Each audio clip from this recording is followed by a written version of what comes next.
Bonjour à tous, au programme aujourd'hui on va voir Apple qui nous donne une opportunité à la hausse très intéressante. On ira voir aussi l'or gold qui a du mal à décoller, mais on verra qu'on est susceptible de décoller ce mois-ci parce qu'il propose une belle configuration actuellement, et puis on ira faire un tour du côté des crypto-monnaies, notamment de l'Ethereum qui paraît très clair en ce moment, donc on ira l'analyser ensemble, mais on commence par les indices, le SP500. Alors comme on le disait hier, on avait ravalé du coup cette mèche baissière, totalement cette mèche baissière, donc on disait que c'était un signe très haussier, et qu'on pourrait repartir du coup sur des belles performances ces prochains jours du coup.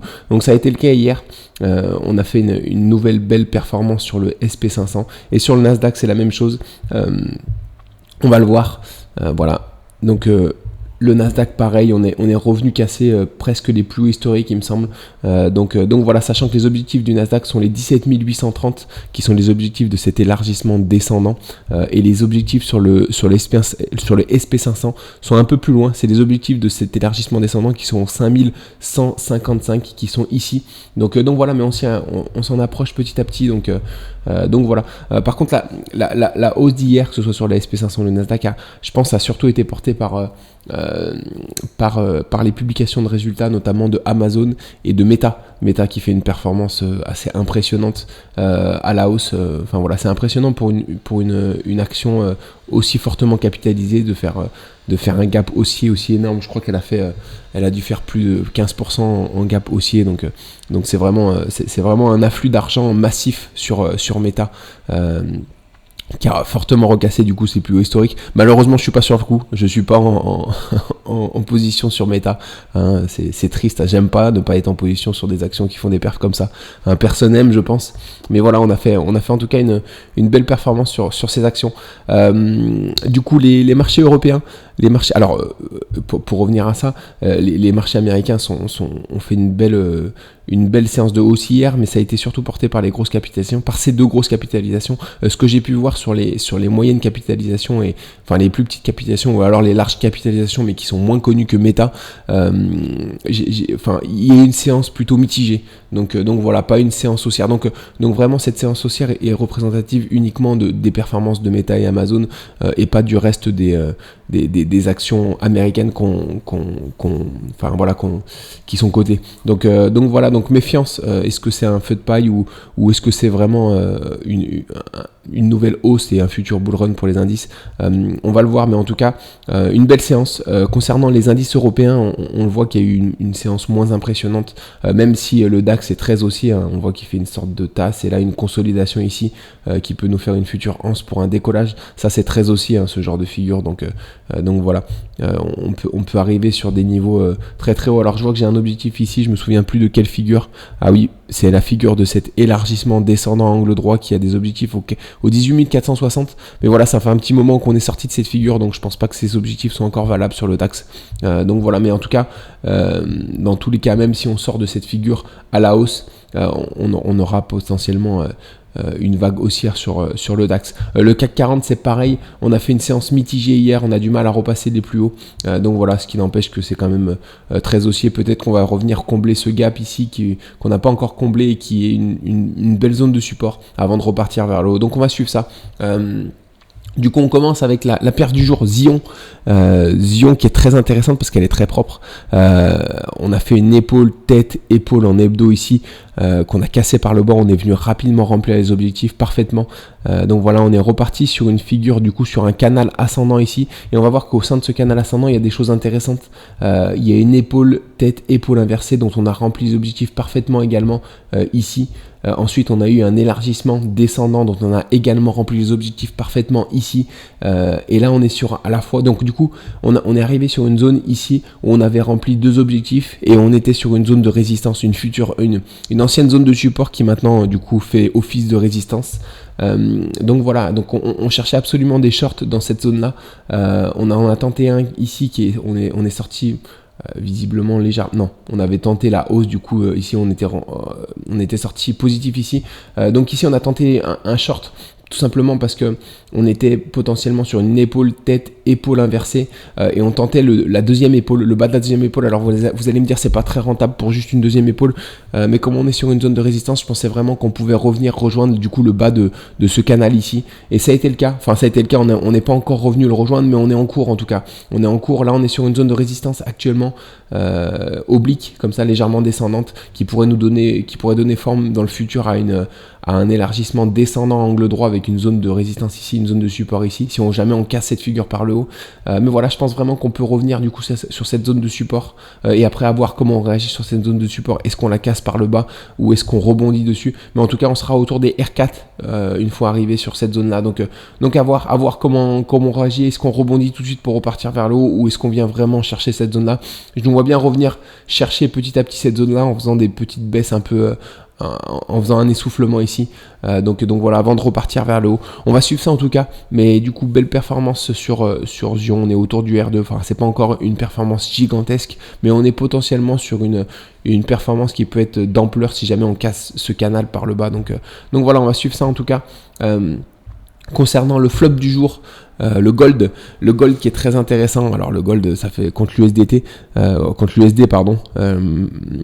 contre le dollar. Donc on est potentiellement dans un élargissement descendant à angle droit ici.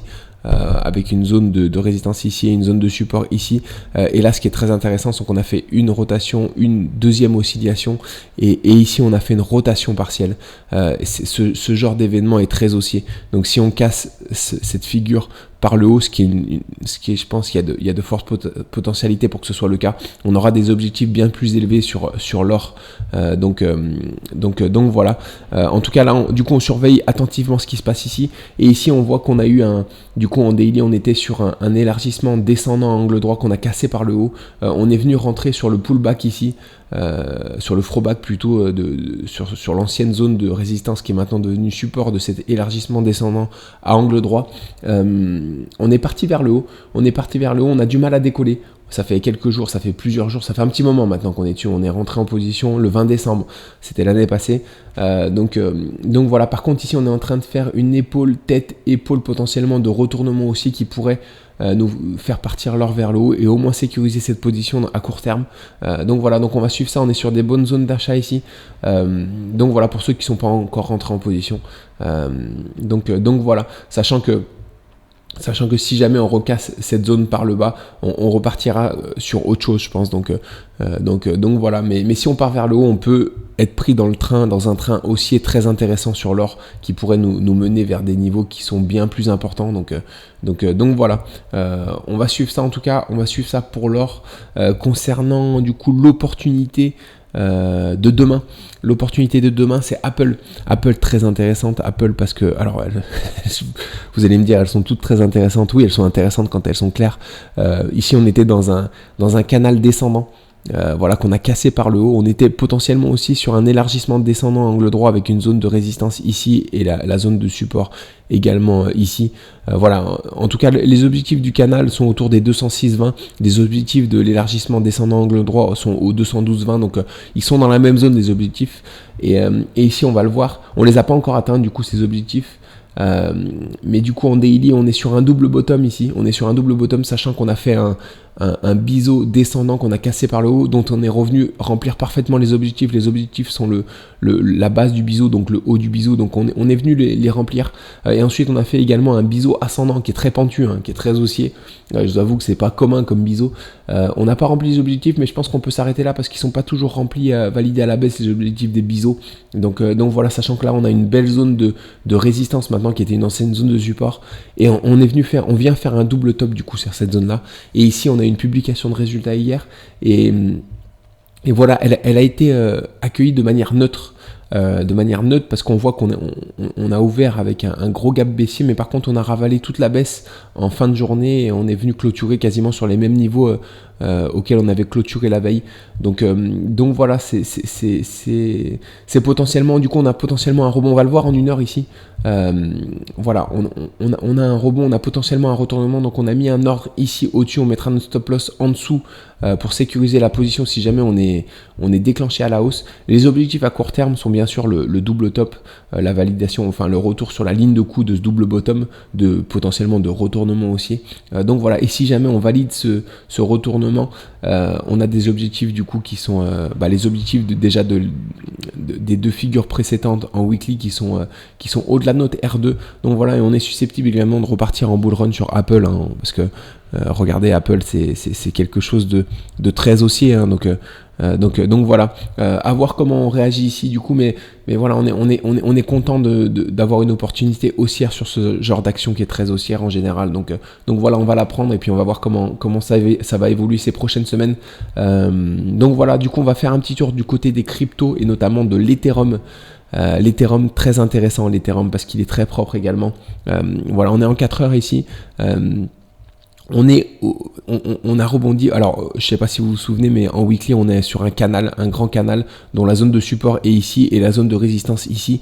On est venu buter contre la zone de résistance et on est en train de faire une épaule tête, et on en discutait il y a quelques jours, une future peut-être épaule du coup qui nous ferait rejoindre le bas de ce canal.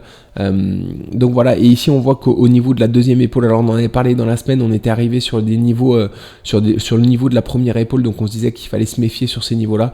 Ça a été le cas. Il y a Nico aussi qui vous en a parlé cette semaine, j'ai vu une de ses vidéos, il parle de l'Ethereum. C'est vrai que l'Ethereum, avec beaucoup de crypto basées sur le réseau ERC20, elle propose toutes les mêmes configurations, donc voilà, elles sont très intéressantes, je pense, à prendre, sachant que ici on le voit ici en 4 heures, il y a une autre épaule qui est en train de se former du coup au niveau du sommet de la deuxième épaule. Donc voilà, si jamais on repart vers le bas ici, je pense que on cassera cette figure par le bas pour éventuellement revenir rejoindre ces niveaux des 1700, 1600. Donc voilà, après on peut s'arrêter en chemin, on n'est pas obligé d'aller si bas, hein. On peut s'arrêter ici ou ici. On a pas mal de zones de support intermédiaires, mais la zone à privilégier, ça reste ici, parce que c'est celle qui a le plus de probabilité d'être atteinte. Donc voilà, on va suivre ça en tout cas sur l'Ethereum, mais qui me paraît assez clair en tout cas. Voilà, sur le dénouement devrait se faire rapidement, je pense, d'ici la fin de semaine prochaine. Donc voilà, on va suivre ça ensemble. Et puis du coup, c'est tout pour moi. Je vous souhaite un excellent week-end, et puis on se retrouve du coup mardi matin pour le bilan de la journée de lundi. Excellent week-end à tous, à très vite.